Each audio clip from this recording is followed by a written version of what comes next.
Жашоодо кээ бир күнөөлөр бар. Адам баласы ал күнөөнү кылган болсо анын өзүнө гана зыян болот. Мисалы, бир адам намазын калтырып койду, каза кылып калды. Эми ошол намазды калтыргандын күнөөсү бул ушул адамга гана таасирин тийгизет.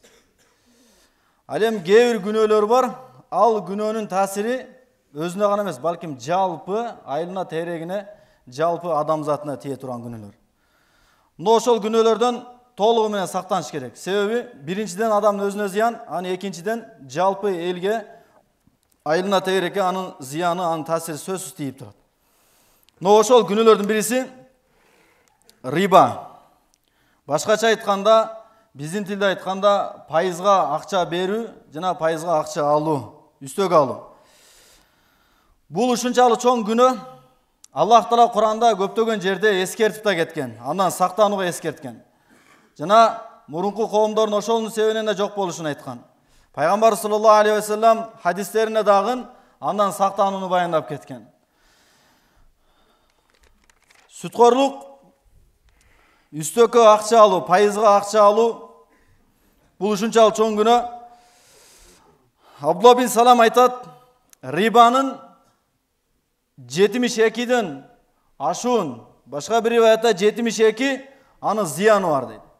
Анын күнөөсү ошончолук. Эң чоң күнөөсү кайсыл адам ушул ишти, сүткорлукту аткарган болсо, кылган болсо, ал өзүнүн энеси менен кошулганга барабар дейт. Жакындык кылгандын күнөөсүнө барар дейт. Бир эле жолу ошол иш менен алек болуп койгон болсо дейт. Ошондон бул иштен толугу менен сактанганга аракет кылыш керек. Эми ушул ишке кайсыл адам байланышып калган болсо, ошол адамдын ар бирине сүткорлуктун күнөөсү жазылып кете берет. Мисалы, пайызга акча берген адам алдаган күнөөкөр, пайызга алган адам дагы алдаган күнөөкөр.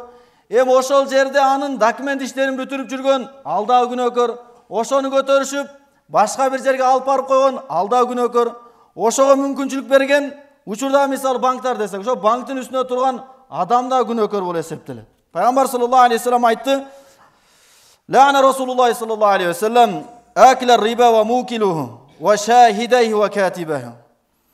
Пайгамбар саллаллаху алейхи ва саллям рибаны жеген адамды дагы, башкача айтканда рибаны алган адам, ошону берген адам, ага күбө болгон адамдар, алардын ишин бүтүрүп, кагазына чуркап жүргөн адамдардын бардыгына пайгамбарыбыз өзүнүн жаман дуасын берип кеткен. Пайгамбар саллаллаху алейхи ва саллям ал жакшыга дуа кылса да өтөт, анан экинчиден эгер жаманга дуа кылган болсо да анын сөзсүз зыян тиет.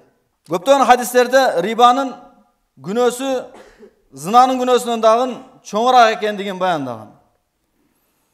Мисалы, зына эң жаман күнөөлөрдүн бири болуп эсептелет. Жадабаса шариатта ошол ишти, жаман ишти кылган адамды ташбаранга алганга дагы өкүм берилген.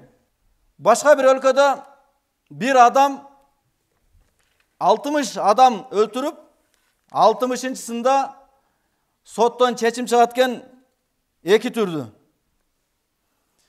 Бир чечим бул адамды өлтүрүшүбүз керек дейт. Себеби 60 адамдын жанын кыйды. Же болбосо түрмөгө камашыбыз керек дейт. Ошондо ошол катарда эле турган адвокаттардын бириси айтат, эгерде биз Мухаммад саллаллаху алейхи ва салламдын шариатын карманганыбызда деп, динсиз эле бир адам айтат, анда биз 59 адамдын жанын сактап калмакпыз деген экен. Шариат бир өкүмгө буйруган болсо, анын аркасында жалпы адамзатына пайда бар да.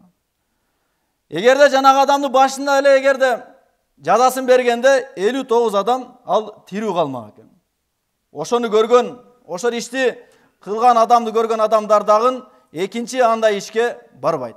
Шариатта бир адам урурлук кылган болсо, өз шарттары менен каралып туруп, анын колу кесилет мисалы. Эми башка адамдардын таптакыр урурлук кылганга бир ою дагы, ниети да келбейт ошол жазаны көргөндөчү. Ошондой эле могул жерде рибанын, сүткорлуктун күнөөсү зынадан дагы чоңураак деп айткан. Жада калса, ошол сүткорлуктан табып туруп, эгерде садака кылган болсо, ихсан кылган болсо, ошонусуна эч качан сооп таппайт. Пайгамбар саллаллаху алейхи ва саллям айтты: "Ма яксибул абда малан минал харами фаятасаддак бихи фала юджару алейхи." Кайсыл бир пенде арамдан акча табып, андан соң садака кылган болсо, ошону ага эч кандай сыйлык берилбейт деген. Жамандык жакшылык менен эч качан кетпейт деген. Ошондуктан бул күнөө иштен толугу менен сактанганга аракет кылыш керек. Учурда рибанын, сүткөрлүктүн түрү өтө эле көбөйүп кетти. Кайсыл жерде ошонун күмөнү болгон болсо, ошондон толугу менен сакташ керек. Акча жок да, кыйналып атабыз да деген шылтоолор болбойт экен. Себеби бизге чейинки сахабалардын жашоосун же андан кийинки табийиндердин заманасын карай турган болсок, байыган адамдар, кенен жашаган адамдар, алар көп эле болчу үстөксүз эле жашаган, пайызсыз эле жашап, алар дүйнөсү да жакшы болгон, алар акыреттик дагы иштерин бүтүрүп кеткен. Адамдын дуасы эгер ал алкымын жана башка кийим кечесин арамдан сактаган болсо, ошондо гана кабыл болот. Пайгамбар саллаллаху алейхи ва саллям бир хадисин айткан: "Бир адамдын чачы уйпаланган, кедей, муктаж, мазлум, зулум чеккен, колдонун көтөрүп Аллах Таалага дуа кылат: "Я Алла, муну бер" деп Алладан сурайт, бирок Аллах Тааланын дуасын кабыл кылбайт" деди. Ичкениң арамдан болсо, жегениң арамдан болсо, кийгениң арам болсо, кылганың арамдан болсо, мен сени кантип дуаңды кабыл кылайын дейт. Бир адам ажылыкка барат дейт. Ажылыкка барып, жашоосу толугу менен ушул туура эмес жол менен келген. Кирешесин бардыгы үстөккө акча алуу менен, үстөккө акча берүү менен келген.